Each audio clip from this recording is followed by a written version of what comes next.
Good, ladies and gentlemen, and welcome to another edition of the Fundamism Podcast. I'm your host, Paul J. Long, speaker and master of shenanigans.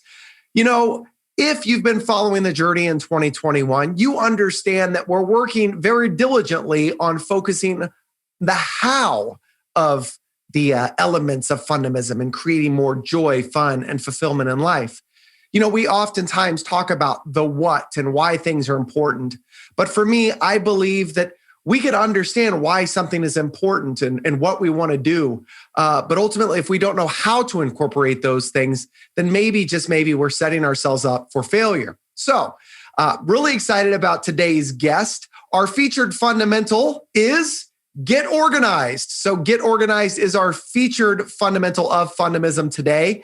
And before I introduce to you our lovely guest, I'd like to shout out our sponsor, individuals that have been helping me get organized for multiple years by allowing me to work in their space and showering me with love and kindness.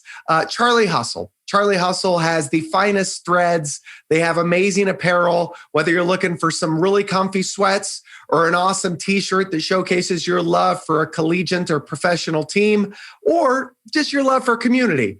Go to charliehustle.com to learn more. Now, Get Organized. This is the featured fundamental of our podcast today. And this is an area in my life in which I struggle. So I am super excited to announce our guest today, Ms. Tracy McCubbin. She is the founder of dClutterfly and the author of Making Space Clutter-Free, the last book on decluttering you'll ever need. What is good, Tracy? How are you? Hi, Paul. I'm so excited to be here with you. I love shenanigans. Well, you're going to love our time together. Forgive me for the lengthy intro. I am very verbose and I have a lot of words. Well, Tracy, you know, one of the things we like to start with every guest is just a very lighthearted question that gets to the root of how you kind of exercise lightheartedness. And so our question to you is, what do you do for fun? I love a good old-fashioned dance party. I like to put on some old 70s disco and either with my boyfriend or my niece and nephew or by myself, I like to dance it out in my living room. It always elevates my mood. I have also been known to have dance parties with my clients. After we've done a great day of decluttering, we'll put on somebody's favorite song and the whole crew will dance it out. Oh my goodness. Well, you know the way directly to my heart because I believe that music can get you through any challenging moment in life and can make even the greatest day that much better. So you mentioned 70s disco. Where did that come from? Where did your affection for 70s disco come from? You know, I grew up in the 70s in Northern California, and Friday nights at the roller rink were kind of my favorite things ever. The slow skate, the backward skate, the ladies' choice. So that music is just embedded in my soul, and I'll listen to it all the time. And, you know, I'm with you. I listen to a lot of music. On jobs, I always encourage my client to put on their favorite music so that, you know, we can work through it and everybody gets a groove. So sometimes it's classical, sometimes it's jazz, but I love a disco beat, Paul. I just love it. Well, I love this conversation so far. This is the first time we've met. This is literally our first interaction as somebody else facilitated our introduction. And here we are. So I get to experience you just as the Fundamism Podcast listener gets to experience you. I, like you, grew up in the rolling rink. Of course, we were jamming to some Michael Jackson and Cyndi Lauper and all that good stuff. And coincidentally, I met my wife probably multiple times at the roller rink where I embarrassed myself doing the limbo and four corners. Of course, I couldn't skate backwards, so I admire you. Oh, I love that roller rink meeting story. That's so cute. Oh, I know. I know. I think about that. Like, do the kids today go to the go to the roller rink anyway? I mean, I know right now we don't, but boy, that might be one of the first things I do when the pandemic's over. I might have to go to the roller rink. There's a place in LA called Moonlight Roll. I think I might take my honey on a date there. Well, maybe we might double. We might fly out to LA just to do that, because right now I'm staring out the window of 0-degree weather here in Lenexa, Kansas, and -12 with the wind chill and snow all over the place. Nothing sounds better to me right now than LA and a roller rink. So I'll be right there with you, sister. Excellent. I love it. Paul, I love your infectious happiness. I think that for me and my work with my clients and, being organized in a relationship to our stuff, people are constantly beating themselves up and like, I'm not good enough. And I'm messy and there's so much shame around it. And I just try and bring so much joy to the work I do. Like, let's make positive changes in your life. Let's laugh at ourselves. Let's laugh together. And I know that it makes a lot of things easier for my clients. So I really appreciate you bringing this joie de vivre into the world. Oh, look at you go. Look at me. Well, listen, I greatly appreciate your kind words. And one of the things that I'm really, really cognizant of is, your words ring heavy in my ears and loudly in my ears and heavy on my heart. That's what I meant to say. But because whenever, first of all, I think that the one thing we can never have enough of is appreciation. And so whenever somebody finds a space in their heart to be able to share something wonderful like you did, it makes me feel really special. But in addition to that, one thing that I'm very cognizant of in Fundamism and allowing others to, or rather empowering them to find joy, fun, and fulfillment in life is making sure that people understand that this isn't the benchmark for fun. Like I'm not trying to get people to be like me, but rather I'm trying to showcase what could be by inviting individuals like you, Tracy, that could really showcase a fundamental and something that it can improve their quality of life if we focus our attention there, and thus potentially lowering stress levels and allowing us to find more joy, fun, and fulfillment. So talk to me a little about organizing life. Why is that important? Why, before we even get into decluttering, let's talk about just organizing and organization. Why is that important? We are a match made in heaven because my whole journey, I've had my company dClutterfly for 14 years now. I've done thousands and thousands of clients. And my whole goal is not to have people's homes be perfect. I don't care if you could put it on, Instagram or Pinterest. I want your home to work the best for you. I want it to work smoothly. I want it to work easily. So you get more time to do what you want to do. Being organized is always about getting yourself more time. It's never about being right and wrong. And that's the message to people. I'm just trying, time is our most important commodity, right? You can't buy time back. You can't get it back. So the things that we can do to simplify our lives and give ourselves more time to be with our family or walk on the beach or play in the snow, that's what my whole goal is. I want you to get more time to do what you love and what makes you happy instead of cleaning out your garage. Well, interestingly enough, I feel like that's one of the biggest challenges to decluttering or getting organized is it seems daunting at times. It seems overwhelming, like all of the things in our mind, our perception to get organized are challenges to that could potentially get in the way from finding that time that you mentioned or even finding additional joy in life. So before we go into challenges and what specifically you help your clients do, let's get back to your roots. How in the heck did you end up here? How did you find yourself in helping your clients get organized and decluttering their space? So I was working as a personal assistant. I was a personal assistant to a couple of people. I loved it. I loved being a personal assistant. I loved solving problems. And people would call me, like friends of the people I work for, oh, can you help me on the weekend? I have this little project. My grandma passed away. I need to do this stuff. So I was taking on these other jobs. And to give you a little background, I'm the child of a hoarder. My dad is an extreme hoarder. And so I never really realized how that had influenced how I see the world and how I have an understanding for people's relationship to stuff. So pretty early on, I realized, oh, our relationship to our stuff is very emotional. We're very attached. And I think because I watched my dad struggle for his whole life, I had a lot of empathy for that.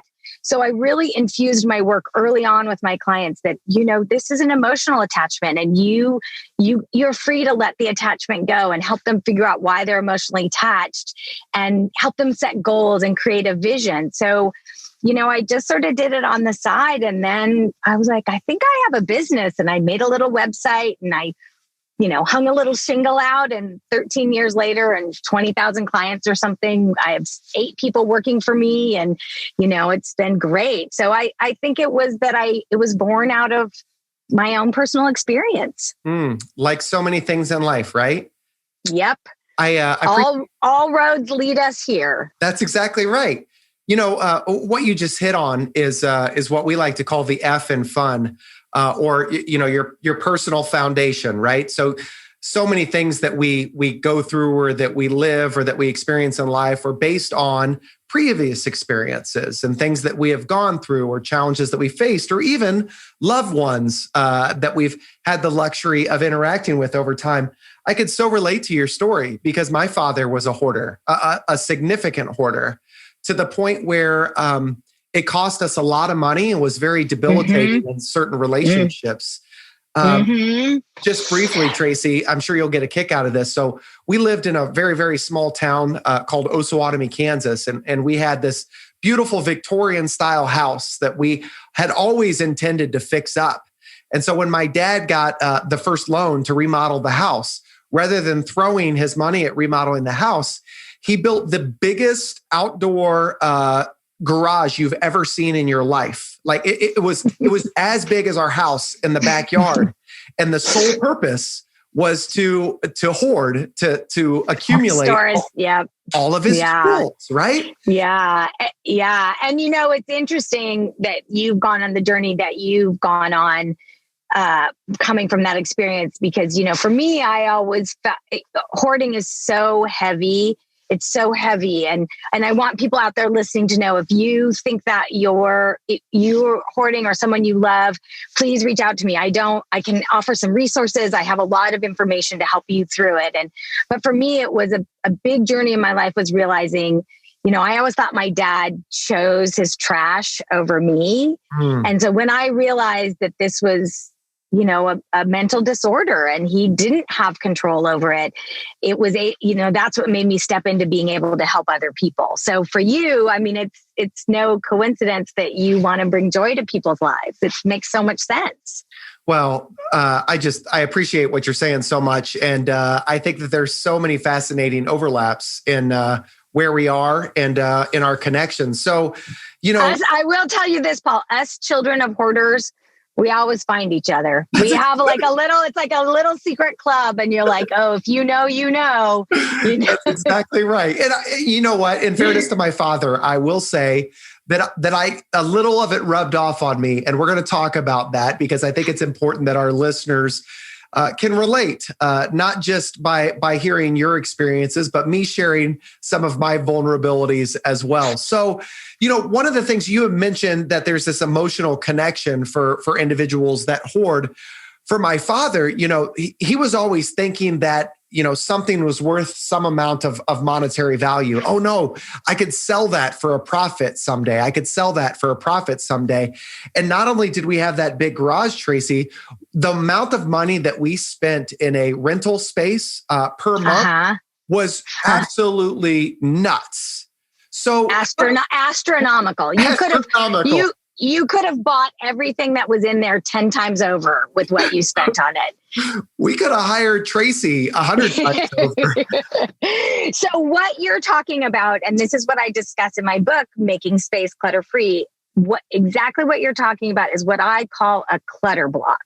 So a clutter block is an emotional story that we've made up about why we can't let go of our stuff. And I think there are 7 of them. I think we all have 1 or 2, but the one that you're talking about is specifically clutter block number 7, the stuff I keep paying for. So you buy it, you pay to store it, you don't let go because you think it's going to make you money down the road. So you have this very complicated story about, I don't know, a tea set or a set of tools, and you get blocked. You hang on and you can't let go. I love this, especially like when we get into such content-rich conversations that allow people to start to equate their own personal experience to something that's real. You know, these clutter blocks, these are very similar to whatever perceptions we have and attachments that we have in life, right? Whether it's our political affiliation or why we're not pursuing our dreams or whatever's getting in our way. I love that we're associating these with specific things that are keeping us from getting organized. So if you don't mind, to whatever extent you're willing to go down this path, I'd like to explore some of the other 6, if you can recall. Sure. Them. Yeah, they're great. So we start with clutter block number 1, which is my stuff keeps me stuck in the past. So this is memorabilia from our childhood, you know, all the stuff from a wedding, from a marriage that you're divorced from, you know, clothes we can't fit into anymore because we used to be smaller or thinner, right? These are the things that we keep that tell us our best days are behind us. Wow. So that's a big one. Clutter block number 2 is my stuff tells me who I am. These are my shoppers, my bargain hunters, my logo wearing, you know, I can't possibly not be popular. I have 200 pairs of Nikes, or, you know, this is us wrapping our identity in the stuff. And that when this stuff goes away, you know, who are you? Full confession, clutter block number 3 is my clutter block. I like to tell people that I'm just, it happens to me too. But clutter block number 3 is avoiding my stuff. So this is, I don't open my mail. I don't read emails always. Yes, I don't this is me too. Yes. This is me. I wrap it up and I'm so busy. You know, so this is a big one for people who have big, full lives. And interestingly enough, the avoiding my stuff, people tend to be very successful work-wise, and they sort of let their, you know, personal life kind of build up. So that's a big one.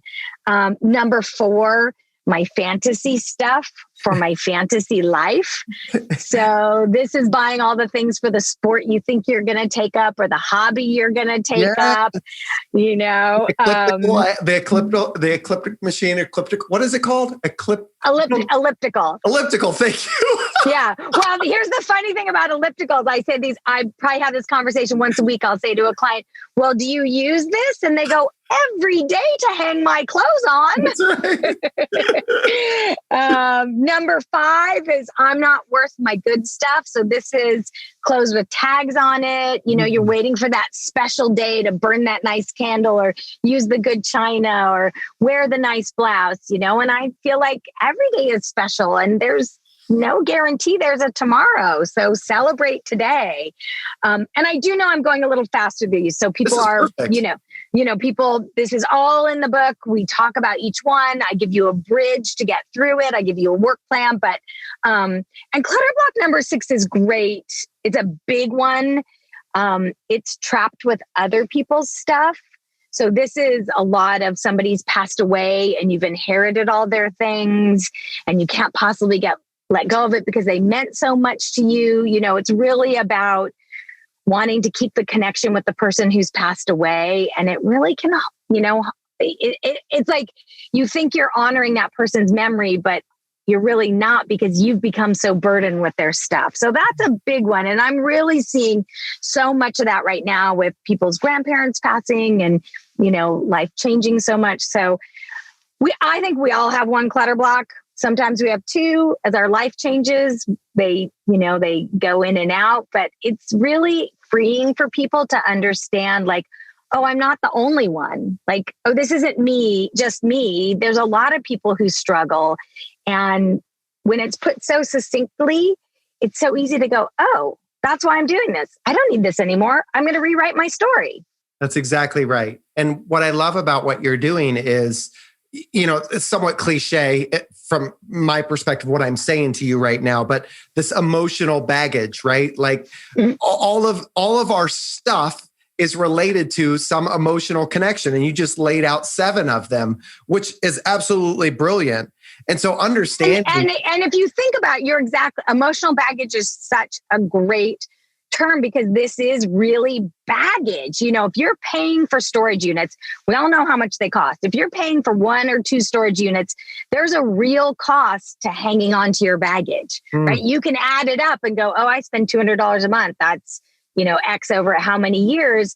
It really does become baggage. You're really dragging it from place to place. So I always think that that's a great visualization for people to see it. So without giving away all of your secrets, because I know so many of them are in the book, what do you see as the biggest challenges to moving past some of these clutter blocks? I mean, obviously, they're probably different for each one.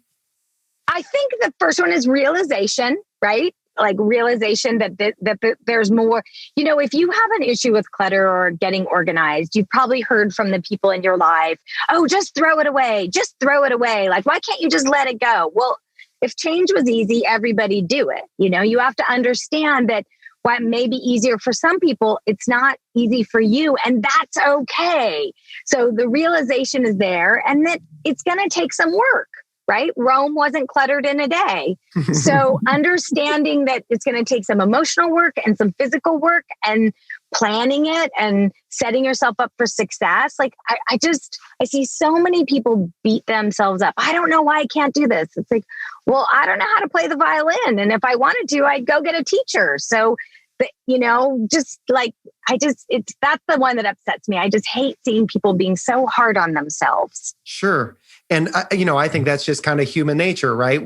Of course, we look in the mirror and we don't always appreciate as much of what we see as others when they see us, right? So, right. You know, I would like to get vulnerable for a moment. I would like to say that I'm okay at letting things go. Like, I don't necessarily live in the past. I've moved on with some of my emotional barriers with my family, talked about my father a little bit, but I regularly clean out my closet, Tracy. And I got to tell you, so Charlie Hustle is our sponsor, and they make the softest t-shirts in the whole entire world. And I have like 25 of them, like 25 Charlie Hustle t-shirts. And then that's not even counting like all the other like 2014 World Series t-shirts and 2015 World Series, AFC West Championship shirts. And, you know, things that now I'm reading my ClutterBlocks, you know, probably keep me in the past somewhat. So all that to say that I do clean out my closet regularly, and I'll throw out, gosh, I don't know, 10 to 15 shirts, probably once every, I don't know, let's say once every 4 to 6 months. Okay. But whenever I go back up in my closet, there's still never any room. And I still see the same shirts over and over and over again that the last time I told myself I was going to wear it when I decluttered, it remained in the closet. But then I haven't worn it since. So knowing that, what would be the advice that you give to me? How would you work with me as a potential client to remove myself from some of these emotional attachments? I love this. So there's a couple things to do. First of all, I want to illuminate that this idea that men are not sentimental. Men are so sentimental. That's the hat I wore when I caught the foul ball at the game with the, you know. Yep. So this stuff is very, really gets to the core of who we are. So there's a couple things that I would say to you. One of my favorite things to do with like beloved t-shirts, like sports t-shirts, or if you're in musical theater or something, is there are quite a few people on Etsy who will take those t-shirts and turn them into a quilt. It is the cutest thing you've ever seen in your life. You can cozy up on the couch. I've done tons of them for clients, and people love them. So that's one option, to take some of those like big game ones, or, you know, the World Series that you loved, and repurpose it into an object that you use more. So that's would be a great suggestion for you. You also might need a mid step. I don't always tell people this, but sometimes, and for some reason it seems to work very well with t-shirts, that you take, you know, let's say 30 of the t-shirts that, let's say you go back to do your closet again, and there's a bunch of the t-shirts that you're like, I've already passed these by twice. You put them in a box, close up the box, You date the day you closed up the box, and then you give yourself, you put a reminder in your calendar, and 6 months later, if you haven't thought about those t-shirts, if you haven't worn them, if you haven't gone looking for them, then you're going to be pretty good to let them go. Get them out of here. I agree. Get them out of, and you can, and also the simple old, take a picture of the t-shirt. Yeah. There you go. Great point.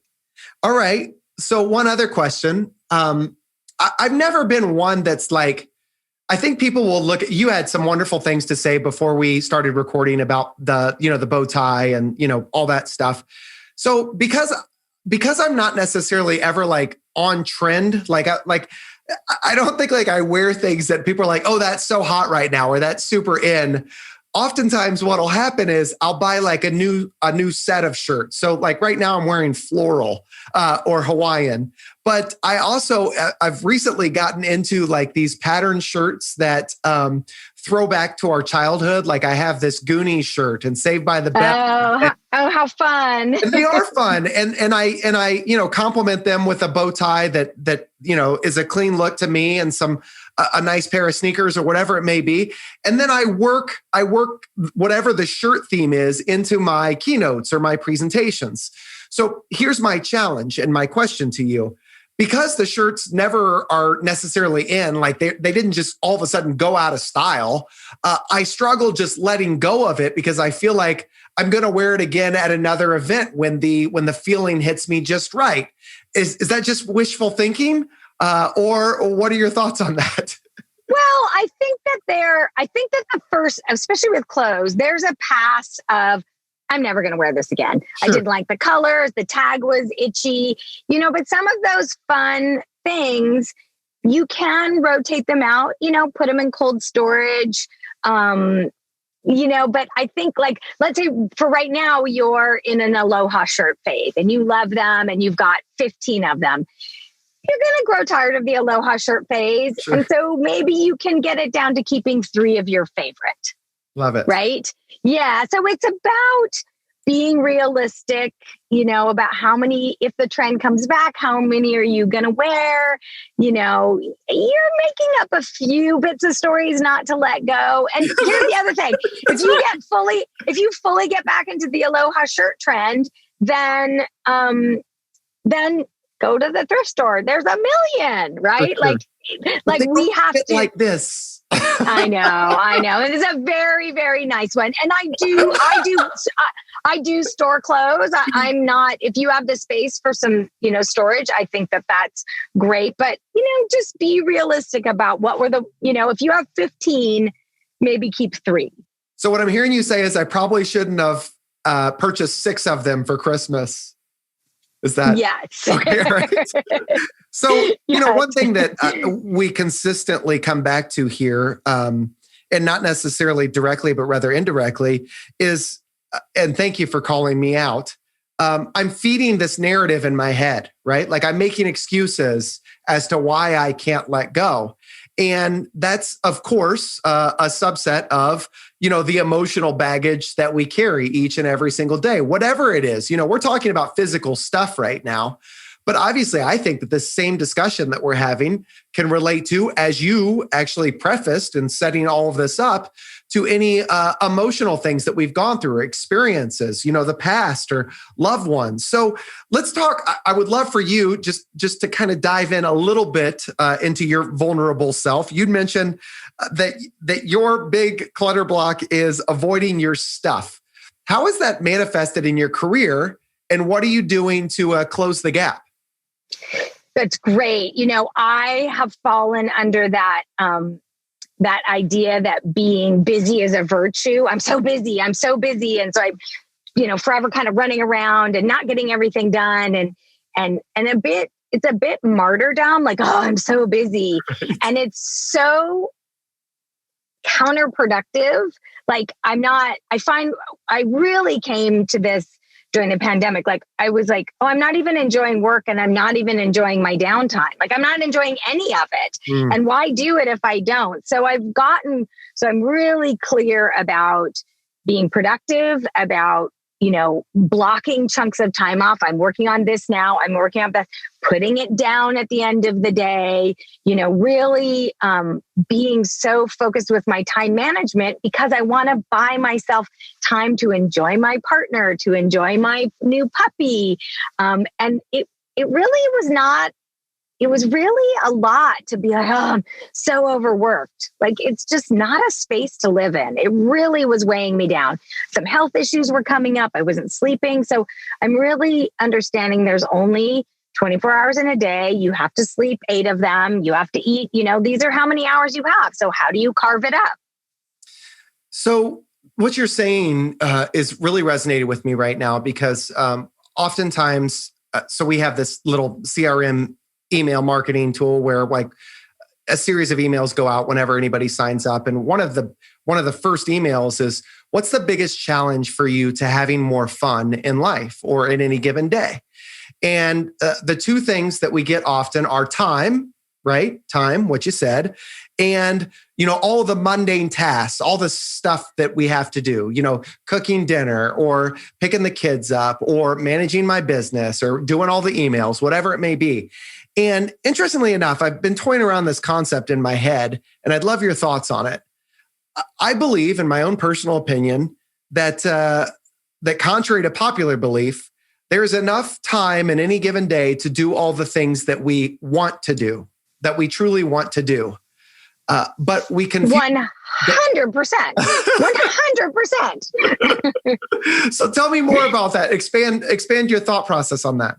Well, there's what we want to do, and then there's what we think we have to do. And for me, it's this idea that, like, again, I just go back to this, that like being busy is a virtue. Like, I look more successful if I'm really busy, or, I can say no to things because I'm really busy. And so what I had to realize is like, no, I can say no to things because I don't want to do them. There are only so many hours in the day. And, putting time into my relationship, putting time into training my puppy, that stuff I want to do. So I've got to pull the time from somewhere else. Or another big thing I'm learning is like, delegate. I have an assistant, push things, train her right so she can take care of it and have her do it. And I think that, we really get this, like, I have to do it all. And I'm so burdened. And, you're not going to get ahead. You're not going to move your business forward, your relationships forward. It's just not possible. So it's really getting clear about what you want to do, what you can delegate, and that downtime is okay. Yes. You don't have to work all the time. Like, playing a card game with your family is great. It's something that I want to do immediately following this interaction. I love playing with the kiddos. So, one thing to add there to the Fundamism podcast listener. So Tracy's just absolutely spitting straight factual knowledge on you right now. I hope that you, like me, are taking notes. Because all of this stuff is relevant in life. And one of the things that I continue to come back to as well in terms of creating more fun is taking some of these mundane tasks, some of these things that you, Tracy, said that you've been avoiding. You don't want to do the emails and stuff like that. You're so busy. Like, it really boils down to that's the stuff that you don't like to do, right? It's not the fun stuff. Right. And so perspective is everything. So to the Fundamism podcast listener, one of the things that I think has been really, really helpful for me lately is jotting down some of these things, like getting organized or decluttering my life on a sheet of paper.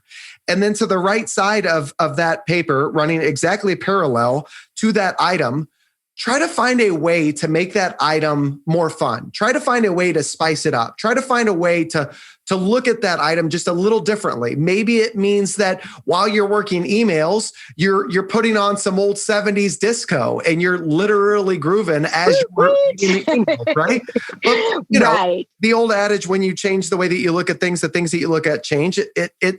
It's true. And so I think that you do have the opportunity in incorporating the fundamental, a new spin at some of these mundane tasks. And I would also add to this, and this has really changed for me, is be in that maybe make a third column or a little notation about how long is something really going to take. I know there was a big thing going around Twitter recently where everybody was like, I put this task off for 6 months. It took me 3 minutes.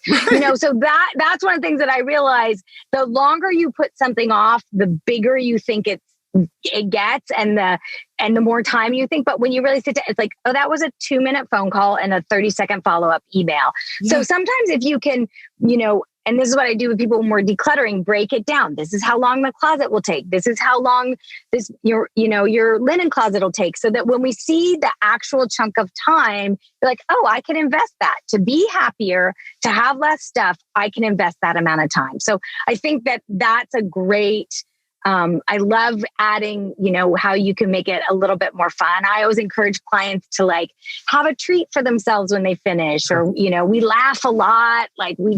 Everybody who works with me is very funny. So we really infuse it with humor. And, but I think if people can get realistic about how long something's actually going to take, then it makes the task easier to do. I agree wholeheartedly. And I'm ashamed to say that I've had that epiphany moment, no less than 100 times, where I've put something off, and then I finally do it, and I'm like, why didn't I do this? It took me 5 minutes, but the mental barrier and the roadblock in my head and the buildup took so long to get past that it just burdened me. I remember literally being stressed out of the thought of working email, and working email took me this much time. So yeah. I wish that I've learned that lesson. I wish that I could now apply that lesson. Not have to learn that lesson again and again and again. So, exactly. And I think that's the thing that stops people, especially decluttering and organizing. If they feel like they don't have that knack naturally, it just becomes this big monster in a closet, literally. So it's really good. And I do talk about this in the book, kind of how long projects take. So you'll be like, oh, that only is going to take me an hour. I have an hour to give to that, For sure. 100%. Well, as we start to wrap up our time together, we're gonna close with a five pack of fun questions, just kind of rapid fire. But before we do that, walk us through. I'm a new client. I'm somebody that decided, you know what, I have reflected, and I've come to the realization that it's time to make a change, and I'm willing to put in the work. And you, Tracy, are the individual that I am empowering to help me. Walk me through what that client relationship looks like in terms of the process at helping me declutterfly. That is fantastic. Well, first, I will ask you, what's your favorite music? And are you a coffee or a tea person? So we start there. And the first and most important conversation is the vision you have for your space, the space that we're going to declutter. Do you want to turn the spare bedroom into a nursery because you guys are getting ready to have a baby? Do you want to make it a room so that your parents can come visit?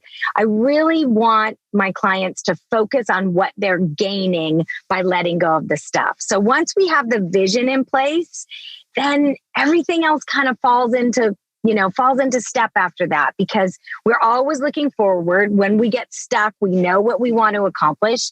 And then it's good old fashioned decluttering, like with like, laying it all out, deciding what can go, what can stay, donating what you don't need, and then putting systems in place and putting things back organized. But I think that's the step that a lot of people skip over or don't realize, is that if they don't create the vision, and by the way, the vision can be as simple as, I'd like some empty space. I just like it to be half empty. That's a fantastic vision. I'd love to not walk past my kitchen counter piled with bills and have to look at them every day. So it's not even remodeling it into another space, but really, I just want empty space. So once you can block your vision, and if you need to, print it out or get some images.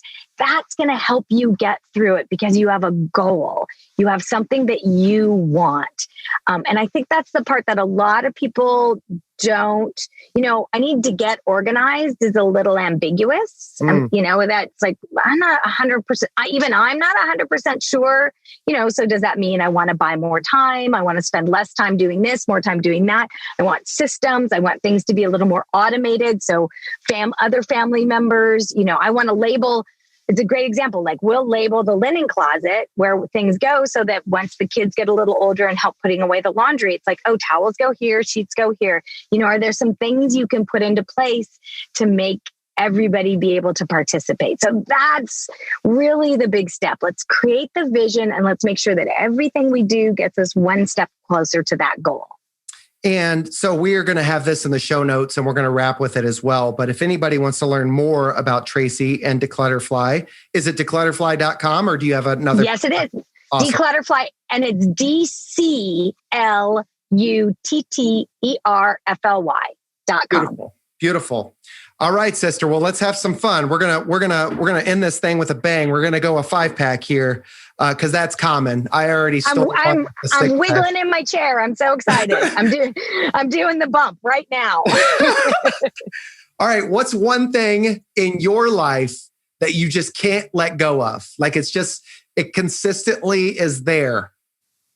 My grandmother's wedding ring. I wear it every day and look at it. I love that. Of course, that goes back to, the memories trapped with other stuff. I love it. But you're not trapped. That's a wonderful and it's almost the only thing of my grandmother's I have. And I was very, very, I have like one or two things and I kept very little on purpose. And I love this so much. And it makes me so happy. And I think of her every day. Beautiful. I love it. I still have my grandfather's war medal, so I can relate. Oh, sweet. Thinking about organizing our thoughts and being able to say that we're similar in this regard, or at least we have this in common. As an author, how long did it take you to write the book? Oh, that's a great question. The actual writing of the book took about 6 months, but I spent almost a full 10 months writing a very deep proposal. So I kind of front loaded the work. I had a proposal I sent out. I got an agent from that proposal. We did another really deep pass at the proposal. So writing the book actually went pretty fast because I'd done so much front loading work. Love it. Because you organized your thoughts, got everything that was difficult done in the beginning. And then, yes, I love it. What's the most memorable project that you've ever had the opportunity to work on? I can say this because he speaks about it publicly, but we got to organize Billy D. Williams' garage. Yes, please. Yes. Can I just say, Lando Calrissian, we organized his garage. Oh, he's a love. He's one of our beloved clients. He played jazz music for us. He got us sandwiches. He told us story after story after story. It's just one of my favorite jobs ever. Well, I could certainly tell that that job obviously was memorable, but you certainly love what you do. And I think that is, it shines through in our interaction, I'm sure in every interaction that you have with others. Let's talk. You've mentioned this little guy or gal multiple times. I would be remiss not to ask, what's your puppy's name and what kind of puppy is it? His name is Bodie. Okay. Named for Bodie in Point Break. Yeah. He is a German Shepherd mix. He was a pound puppy. We like to call him the Brad Pitt of dogs because he stops traffic everywhere he goes. So he's been a great addition to our family. Brad Pitt of dogs. Coincidentally, we used to call my brother the Tom Cruise of daycare. Actually, he called That's great. All right. Well, this is the last question that we'll wrap up on before we get any final thoughts here. And it was a perfect segue because you just did it. You mentioned the importance of laughter, and you work with individuals that love humor and love to laugh. What makes you laugh? like, stand-up comedy, dad jokes, like just being lighthearted. What's your preferred methodology in terms of humor and what creates laughter in you? For me, it's the best way I can describe it is the give and take of old friendship. That a friend that I am very blessed to have very funny friends, but the friends that you've had for so long that you can tell a joke that's 20 years old and you can build on it and it just makes you belly laughing away. My best friend in the world, Joe Mazza, we have an imitation we do of a voicemail that somebody left on his answering machine in the 90s.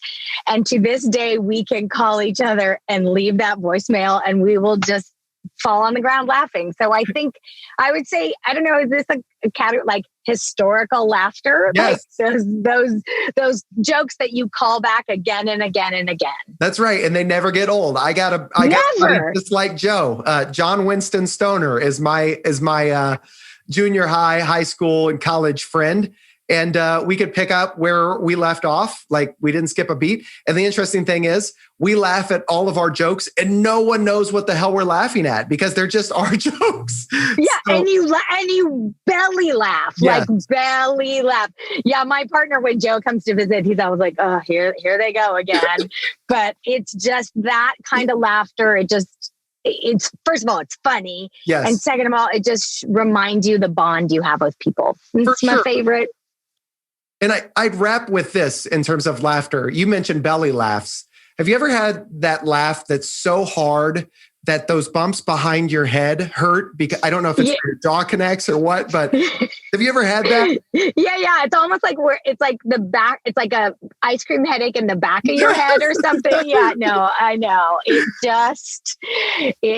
The laughter, it's the most, I don't know. To me, I think it's the connective tissue between all of us. Yes, I agree. Well, as we close up our time together, it's just been so delightful having a conversation with you, Tracy, experiencing you in your most authentic form, in the same manner that our Fundamism Podcast listeners get to. In closing, you said something that I want to make sure everybody understands. Whenever we talk about these featured fundamentals, whether it's a new spin or creating meaningful interactions or listening to music with a purpose or, asking for help, or today's, of course, get organized. Those are very broad things. And so the details, right? And figuring out how to dive in and actually apply the how to do all of these things is what's the most important, or what is the most important in improving the amount of joy, fun, and fulfillment in life. So Tracy, in closing, what advice would you give? And I know that you just gave us nearly 50 minutes worth, but I'm an individual that wants to take the next step to getting organized. What's the very next thing I should do right now? Create a vision for what you want the space to look like. Have a plan. So plan your work your plan. And if you need help, don't be afraid to ask for it. Ask from a friend. There are plenty of books, mine included. There are podcasts. Like if you need help, that's okay. I think knowing to ask for help exhibits strength. I agree wholeheartedly. Have a vision, create a plan, and get help if you need it. I love it. If folks want to learn more about you outside of dClutterfly.com, where do we go? Instagram, Tracy_McCubbin. I'm very active on Instagram, answer all my DMs. And if somebody's really struggling, I have a private Facebook group called Conquer Your Clutter with Tracy McCubbin. I go live every Wednesday night. I take people's questions. It's a supportive, loving community, a great group of people. We laugh a lot. So if somebody needs a little extra boost, I'd love to see them over there. I love it. Listen, Tracy, it was an absolute blast. Thank you so much for being on. Tracy McCubbin, dClutterfly.com. We're going to have all of her information in the show notes. So to you, the Fundamism Podcast listener, listen, I understand that some of the topics that we talk about and some of the next steps can seem somewhat daunting. In order to create additional joy, fun, and fulfillment in life, sometimes that means that you have to make space for it. And sometimes that means that you have to get rid of stuff that you're not using or that's getting in your way. So we challenge you to get organized. And in doing so, we promise you that you'll find additional joy, fun, and fulfillment in life. Have a wonderful day. Be safe, smile often, have fun, and deuces.